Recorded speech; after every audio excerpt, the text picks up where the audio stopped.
Welcome back. This is the Daily Brief. Simply engaging you this morning on this question, asking you whether you support the government's proposal to scrap off boarding schools in a bid to address two main issues: the ongoing schools unrest, as well as ensure that the parents play a crucial role in their bringing of their children. Joining us right now, I've maintained Karanja Thariki. We also have political and current affairs analyst Karl Marx, as well as lawyer James Pombolo. Thank you very much, and gentlemen, for joining us. Let me get your immediate reaction to this before we go to other stories, Karl. Should they actually, do away with boarding schools? Ian, thank you so much. Basically, I think it's not about the boarding school.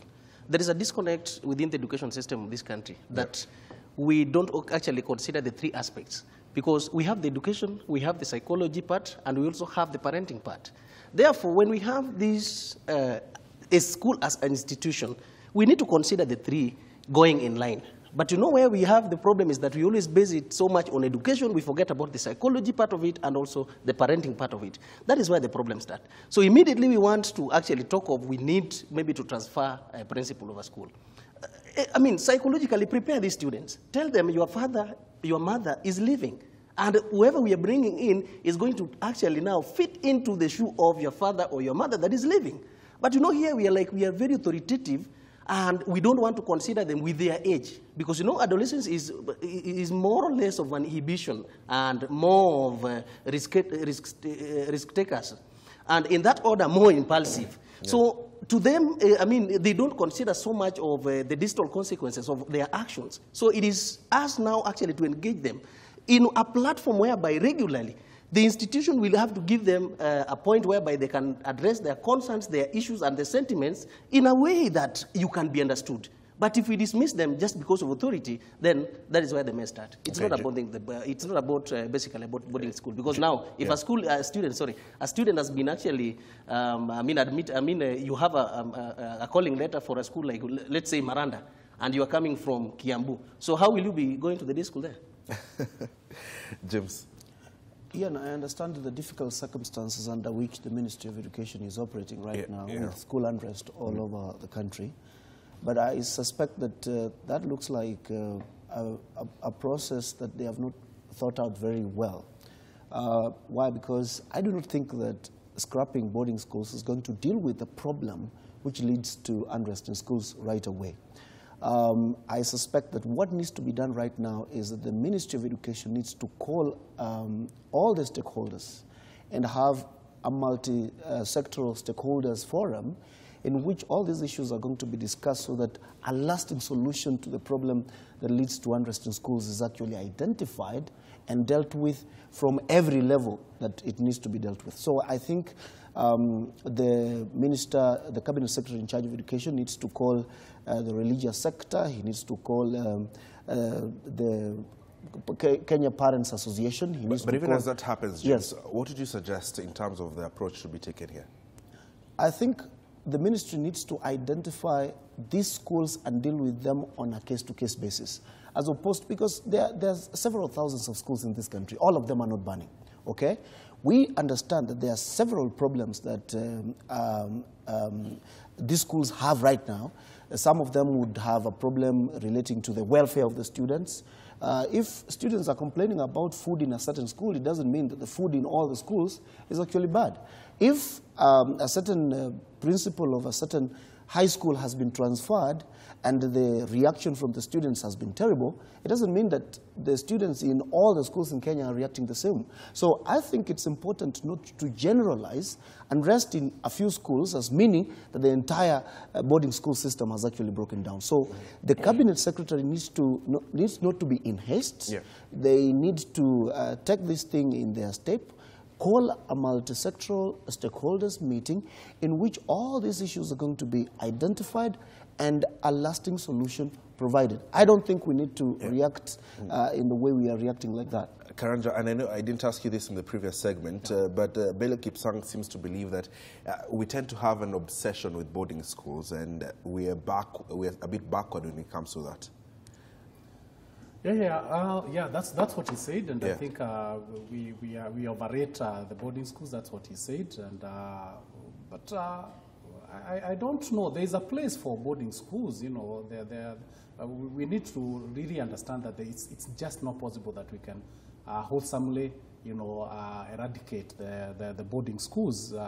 There are instances where you can actually have justifiable reasons for having boarding schools. But then again, I also say that I agree with him that I think we should see more of day schools than boarding schools. I remember when I was in school, my school, we used to have a boarding school, but we also used to have a wing for day schooling. And that worked very well for us. So we really need to sort out these things together. I'm not too sure about the stakeholders forum. Yeah. I think I'll go for an in-depth study that actually would need to identify what these reasons are. Stakeholders forums, in fact, by the way, they'll come and pitch their interest.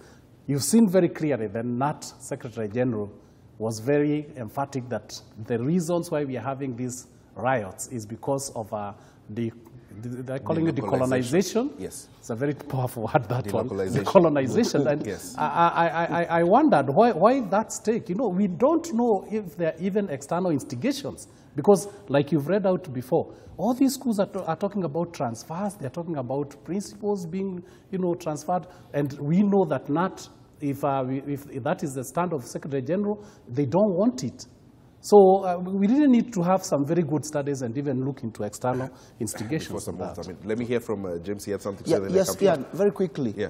We have very many players in the education sector. We have a sector that represents teachers. We have the employer of teachers, which is the Teacher Service Commission. Okay. It is running under an Act of Parliament and several policies.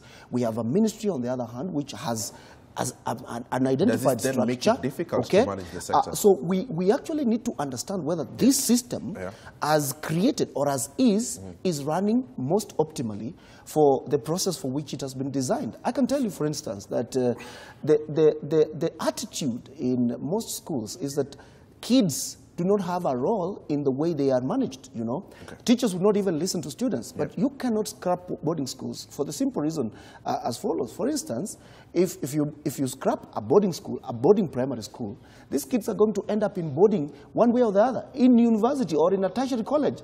So if you seek to take away the problem just because you think the boarding aspect of it is the problem, then you are running into very shallow thinking. I think what we need to do... The Secretary, rather the PS is concerned about the parenthood aspect, the parenting aspect. What about that? More over the boarding.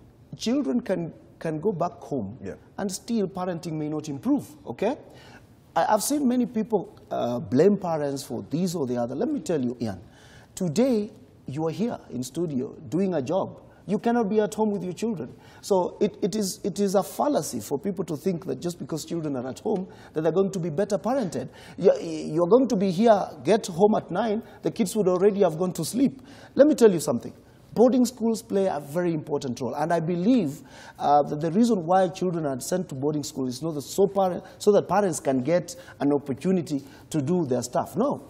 It is because in most cases, especially parents are looking for the best place where their children will get the best education opportunity, okay? In many instances, you'll see parents from Kiambu taking their children to Kakamega simply because they believe there is a school in Kakamega which performs better or has developed a better tradition in performance or something. Yeah. So we must understand. My good colleague here may not call it a task force. It can be a study or whatever. Whatever it is that you want to do, so that all these people are brought together and we have a conversation and we agree that this is where the rain started beating us, so that everybody is now told that this is what you need to do for our children to get a proper education. That needs to be done. Carl, let's not talk about the management of the students within the schools. For instance, Karanja gave us aspects where they're demanding, for instance, entertainment, canteen, and other luxuries that are not necessarily involved with the education itself. What do you think about that? And that puts the question about the standards and quality of our schools. Ian, look at it this way. We are the people who have exposed this given, age group of some given rights. A kid of class 1 knows that I'm not supposed to be punished, okay? And we only have one way of actually resolving our problems, and that is violence. Because from the church, it's about any disagreement, it's about violence. If you go to the political class, any way of solving problems about violence. So these kids are actually imitating exactly what the elders are doing. But now we are forgetting that all these rights we are talking about, immediately your kid will be subjected to the punishment that can straight them into the line. You will be the first person actually to come out to tell them their rights. Now, that's aside. Can we get back and understand that in terms of our education curriculum, the current system, there is a need of review, so that it's not much loaded in terms of academic, in terms of performance. But then can we also have talent development? Can we have the guidance and counseling? Because that is the key to the key to the proactive way of deflating these potential students, unrest and violence, so that it is the norm. Because today you sit with them down, agree with, with the students. What do we need? What can we take away? Because if we go all the way and say that we are not going to engage them just because the institution has dictated that, then I think we are going to miss the point. It is high time now we agree as a nation that the age group we are dealing with has been exposed to so many things. Okay. It's no longer that age group that used to be, why are you in uniform and school has been closed? You will be caned and nobody will ask. Okay? This is now an age group that they will get back, sit with them down, ask them what is taking place, and then you agree on some factors. And that is why I was talking about, can we have a platform whereby the institution, the schools, students are given time so that they can raise their concerns, their issues, and also their sentiments with the administration, in that when there is a problem, there is a way to engage them. Okay, and I'm taking final comments now, especially on this particular topic. Karanja, the management and the understanding of what I'd like to refer as the modern-day child.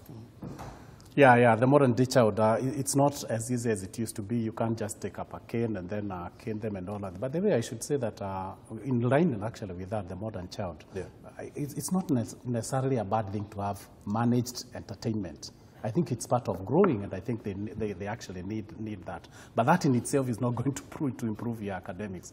And I was actually thinking, because of the parenting thing that you're talking about, maybe we should remodify our boarding system and the breakout time. Because I have realized that it is actually in the second term, which is the longest term, that we get to have these kind of riots. So why, and we need parents to be involved in developing their kids. Why don't we have more of breakout, sessions within the term, so that parents could have an opportunity to relate with their kids, and it can also relieve some pressure. That could be part of the study that we are actually talking about. So we need to be very careful. And my good friend Karl Marx has said the element of psychology is very critical. I think that really needs to be re-emphasized, and I think it's good that he's mentioned that, because you're not going to be authoritative to these kids. They are so much exposed to what other kids are engaged in and how they are managed. So just give a bit of psychology. Let them feel that they are in control, while you are also actually controlling them, but they feel they're in control. Our good reverend that has just gone has talked about leadership. I can tell you for a fact, if we have good leadership foundations within the schools, most of these riots would actually not happen, or they will be managed, or they will be identified, and the culprits will be there. Okay. Kyle, if you have something to say, I'll come back to you. Let me hear from James first, the modern-day child. In my simple observation, I want to say this. Kids always feel unhappy one way or the other, even at home. When you tell them that you cannot watch television, they're not going to be too happy, all right? But they don't burn down the home. Do you know why? Because at home, they don't have the numbers. So, which tells me that the problem is a problem that begins at that point when you have many of them together, all right? I mean, just like the government is not so worried about you as an individual. But when 10,000 people come together to Uhuru Park, the government is definitely going to start thinking, what are these people up to? So I see it as purely a question of managing numbers, all right? Of making sure that every of these people, even in their crowd, we understand exactly what they are up to. And so this requires a very keen management in the school.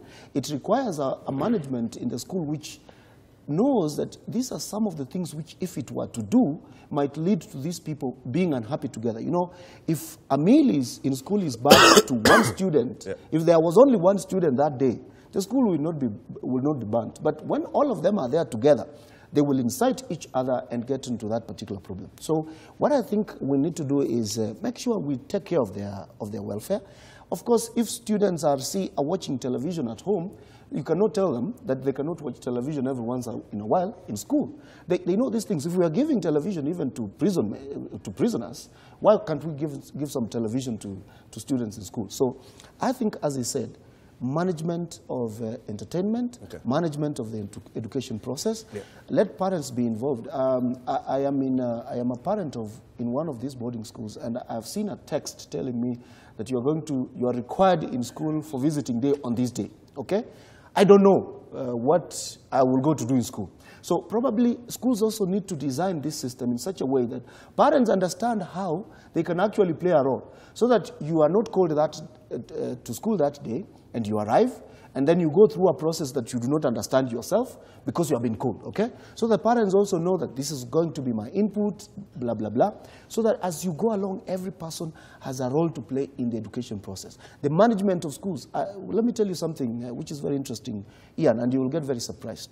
In the villages where we come from, the boards of management that you will see, what used to be called BOGs, is full of people who have absolutely no contribution they can make to education. Just because he's the foremost fellow around there, you know, he's done well for himself. He's running a few. We're fortunate to have a board member here, so he'll respond to us. So just because he's running a few matatus in that neighborhood and he's made a little money more than everybody else, doesn't make him a good candidate for a board of management. Let the people who appoint these people, okay, choose fellows who understand the entire process of education, from the psychological, the management, and the process of education in general. 30 seconds before I give Karanja the chance to reply to that. Very quick. Yes. This tendency that when we have the school leadership, when they come in, the first thing they always tell the students is that you have a right to watch, a right to entertainment, you have a right to good quality diet, you have a right to, adequate learning resources. And then finally, when these students have realized these were rights, when they're now coming to claim and ask about the rights they were given, now somewhere along the line, these people now fizzle. Now, can we now get to understand that let us not make these students believe that everything within the institution and the sentiments we give must be a right. So we need, actually, the students need a growth, a balanced growth in terms, emotionally, psychologically, mentally, intellectually. Then finally, make sure that the global trend today must be studied, and then we adopt it accordingly. Karanja, 30 seconds, kindly. Yeah, okay. On the boards of management. Yeah, I happen to be a chairman of a board of management in a village school, and I actually don't own a matatu. But what he's saying is actually true. I mean, there's need for a review on that. Okay, thank you, Chairman. We're taking a short commercial break right now, and of course we shall react to other stories. We have finished on matters education. I'll be sampling your feedback a little bit later in this live broadcast. The Daily Brief will be right back.